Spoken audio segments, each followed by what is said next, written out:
চট্টগ্রামে বাংলাদেশ জাতীয়তাবাদী অটোরিকশা ও সিএনজি চালক শ্রমিক দলের শ্রমিক সমাবেশ অনুষ্ঠিত হয়েছে। বিকেলে নগরীর কাজীর দেউরি নাসিমন ভবনে বিএনপি দলীয় কার্যালয়ে অনুষ্ঠিত সভায় প্রধান অতিথি ছিলেন চট্টগ্রাম সিটি মেয়র ডা. মো. শাহাদাত হোসেন। সংগঠনের সভাপতি নূর মিয়া মধুর সভাপতিত্বে সভায় উপস্থিত ছিলেন মহানগর বিএনপির সাবেক সাধারণ সম্পাদক আবুল হোসেন বক্কর, চট্টগ্রাম বিভাগীয় শ্রমিক দলের সাধারণ সম্পাদক শেখ নুরুল্লাহ বাহার, মহানগর বিএনপির যুগ্ম সম্পাদক এয়াজিম চৌধুরী লিটন সহ বিএনপি শ্রমিক দলের অন্যান্য নেতৃবৃন্দ।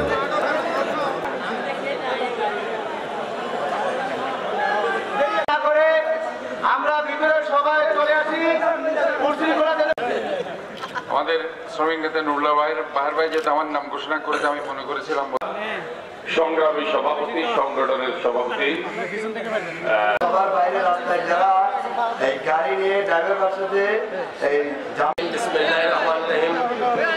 আজকের সিএনজি চালক